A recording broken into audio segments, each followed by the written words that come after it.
friends. Yeah, exactly. I mean, it's a safety net. I mean, sometimes in improv, as if It absolutely is. if you stumble, then somebody else picks it up. If it's stand up, it's just you up there. If you're going to fight it, you fight it. So I don't have enough confidence in my jokes to stand up there and do them by myself. yeah, exactly. It does take a little bit. I don't think people realize that. It does take a little bit of bravery to be able up there and to be able to be able to read an audience. But and you can read the audience through improv as well. And you're getting instant feedback from the audience that way. I mean, they're going to give you suggestions and all that as well. So, there's always that bit. And then improv always confuses people because we ask them to shout shit out during the show, and in stand up they're like, "Shut up. We don't want your input, Mr. Shouty Pants." Like, it's kind of a reverse heckle. Yeah, exactly. And then with sketch, I mean, obviously with when you're writing a sketch or something like that, you kind of have to, you probably have regular crowds that come in and out and just kind of gauge gauge where they're at, Well, especially at Second City, we have a free what we call improv set as a third act every night, and that's where we test our material on the audience before it gets put into a show. So we test everything extensively nightly in front of our audience before it gets put into a paid show. Yeah. So yeah, I mean, it's really interesting to kind of see those inner workings. I mean, of something like Second City, because it's always, and there's so much history coming from Second City too.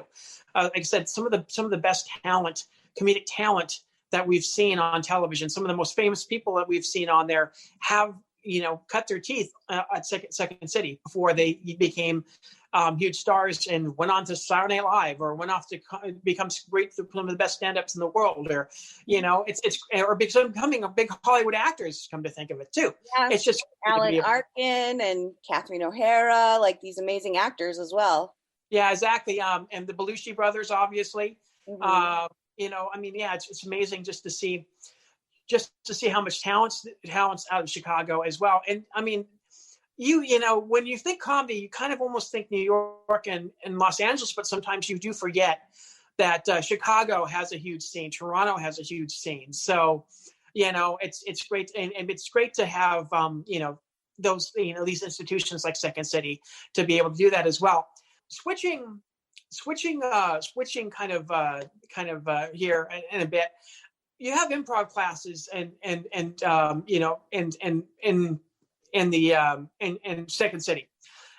I wanted to ask a little bit about, I mean, it seems like this is what I've heard from other comedians and other improvists.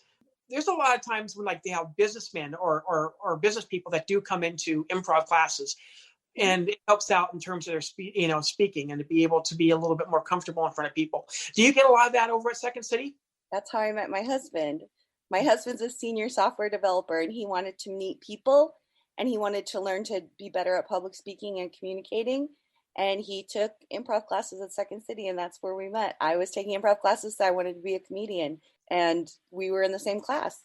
And now we have 2 kids, and we're in love. We've been together 20 years. That's amazing. That sounds like a movie, really, to tell you the truth. Yeah, it's true. Yeah. So, I mean, he's not an actor. I mean, he's performed, obviously. He's done improv shows and things, and a couple plays that I've forced him to do. And I was like, I need somebody to do this. But he is not, that's never something that he pursued. And he actually hasn't performed probably in 10 years. But yeah, that's where we met. There's a lot. You know what I always find really interesting is when I'm telling a storytelling class, because that is usually 100% people who have never performed, or maybe one person who's performed, but it's usually people who have to do a lot of presenting and PowerPoints and things for their corporation, but they just don't have a good flow. They don't feel super comfortable talking out loud. They want to be able to build an arc and know how that works. I had one guy who took a storytelling class because he said, I feel like a real dork when I talk to people at bars because I don't know how to tell a story. And I was like, wow, that's, first of all, amazing that you recognize that and want to seek out something that would help you with that, especially if it's giving you anxiety. But 2, I never even would have thought that that's how we could use this work, is just even to help people tell a story, just a beginning, a middle, and an end. That's it. Have you ever met somebody who really can't tell a story, and the end of their story just kind of trails off, and you kind of like with them, right? And they're like, and then that was it, and you're like, oh yeah, okay, that's what I'm talking about. Like someone who could recognize that and go, where could I get better at this? You don't have debate or forensics for adults, so go take a comedy class, probably the closest. Or an acting class, I guess, if you want to do something more serious. Comedy's a lot more fun. I mean, I think so. Yeah, I'm a writer. I write a lot of scripts, and I love that. I graduated with a film degree, and it's just amazing to, there is something to say about having a build, in terms of a script, or having to, sometimes certain facts are important to have in the story in order to get to the point, or I guess in comedy we would say the punchline. Get to that point where the big huge the big huge punchline that's there as well. I mean, I had written a script with my brother, and we produced the movie. We're still in the middle of editing it. And a lot of it, I had to teach my brother a lot about, how storytelling was, and what plot points were, or, why certain things have to happen, or, in causation and all that as well. So, yeah. Have you ever read Save the Cat? What was that? Have you ever read Save the Cat? I have not. Oh, I'd recommend it. It's a screenwriter's kind of journey, like a map, this many pages. The thing I love about it is it kind of gives you page numbers, like, oh, you're on page 1, oh, you're on page 10, oh, you're on page 30. Used to piss my husband off so much I would shout out what page number we were on while we were watching a movie. Yeah. That's interesting, because I think I had like some of the older books. I'm trying to remember off the top of my head back in college what we had. For it, but Save the Cat wasn't one of them. I don't think it might have been item. What year was it? Was that published? Probably not published until. Oh, I didn't find out about it till maybe 2013.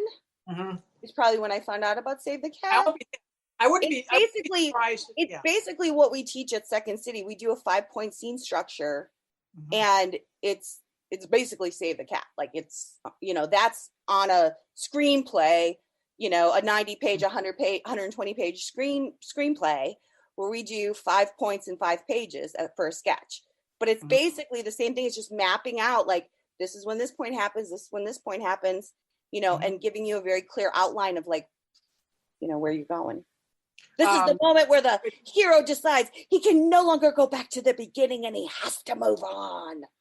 That shit. Exactly. Yeah. And the archetype, the archetypes are really huge too. I mean, in terms of it as well, your hero, your joker, your sidekick and all that as well. So yeah.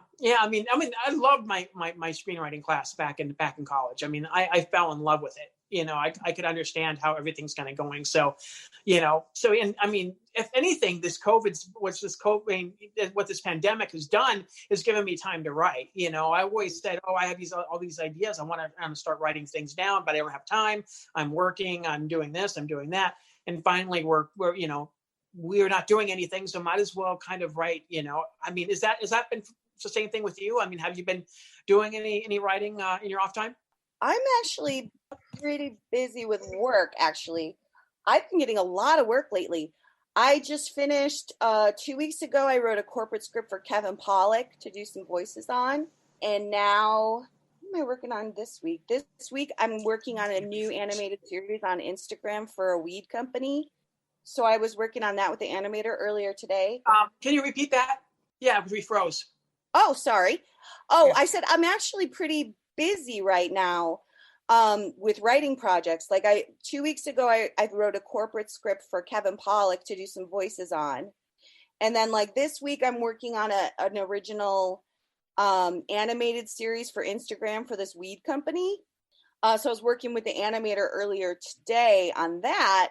And then tomorrow I'm meeting with a new client who wants me to write her some commercials. So I've been really busy lately, and I still am working for my puppets. I still have to do, like, there's so much Christmas stuff I need to do with the puppets that I haven't even thought about because they're so like, okay, and I could just like throw old stuff in there, but I need to write some new stuff. I wrote a parody for them yesterday too, and I got to check in on that. Did I lose you? Give me 1 second. Somebody was trying to call in. Okay, we're back. So yeah, so actually I've been writing, but I've been working. Like I've been getting a lot of work, especially this week. I don't even know. Everyone's coming out of the woodworks. I accepted another contract to write 20 pieces of social content for a company, for an agency, and I haven't got the assignment yet. So I'm just waiting for that to come in. But yeah, I've been really busy actually writing scripts, but short form scripts. That's what I don't write screenplay. I wrote a musical, full length musical once, and it near killed me. I am not a screenwriter or a long form writer at all. Even blogging, I barely ever do a long form blog. So that kind of stuff is super easy for me to like, here's a 1-minute Instagram animation. Here's a 2-minute YouTube commercial for this essential oils company, stuff like that. Super easy to bang out. That makes sense. It does. Let's talk a little bit about the puppets. Are the puppets, did you make the puppets? Was somebody else that made the puppets? No. The puppets are in London. I've been writing for them since 2018. It is a company that teaches people cybersecurity with puppets and humor. So I write scripts for my puppets. I make memes of the puppets. I just wrote that poem, the night before Christmas poem. Let me see. This is the thing I'm working on with them right now. 'Twas the night before Christmas when all through the house the computers turn on with a flick of the mouse. The passwords are protected with perfect care in hopes that no hackers will soon be there. With dozens of emails that will go unread, no passwords on notes, it's all in my head. But a password manager could help with that. It manages everything in no time flat. When all of a sudden a notification made such a clatter, I sprang from my bed to see what was the matter. Away to the Windows computer I flew in a flash, tore open the application. I hope it won't crash. When what to my wondering eyes would appear but an antivirus protection notice right here. With a little old notice so lively and quick, I started to wonder if I should click. Beautiful. That's awesome. Oh yeah. So that's stuff I write for my puppets because they teach cybersecurity and they do videos all the time. And so that's my main client is the cybermaniacs, the puppets. But yeah, I've been really busy lately with script writing actually. And the other thing is if I'm not, like if it's a down week, last week was kind of a down week, I just work on the show on Wisecrackin. Like I'm constantly, the writers meet on Wednesdays. I just finished a meeting right before I got on here. And then there's the night crew at 7. The afternoon crew does the intermission game and the night crew does the monologues. And then everybody writes quips and audience challenges. So I just got out of that meeting. So I would just be working on my show if I wasn't working like on scripts. Yeah. Well, I mean, it's great to see that you're busy and always you still have clients. I'm so surprised I'm busy because at this time last year, it was dead. December and January was dead. All I did was write for my puppets. And I didn't start getting work till the middle of January again. It was like everyone's budget was gone for the year.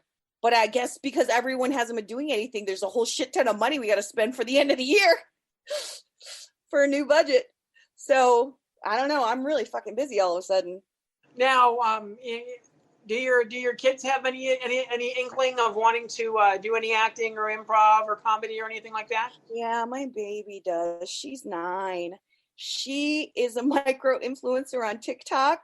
She has 1,500 followers and she can go live. That's like her big thing now. She's really funny and so smart. She figured out how to growth hack a TikTok account at 9, like so smart. She keeps saying she wants to be a YouTuber or influencer or comedian or funny YouTuber or something like that, or a gamer. That's she's 9. Of course, you want to be a gamer, baby, when you grow up. I'm here for it. There's going to be a quadrillion different things that happen by the time you get to that age. She really likes to perform. Now, my 16-year-old, no. She always hated the theater. I mean, she liked going to Second City to like, there'd be like times when we bring our kids to be on stage for like charity events and stuff. She liked doing that, but she never liked going to the theater with me. Like my theaters, she would like pout and sit in the corner. When she was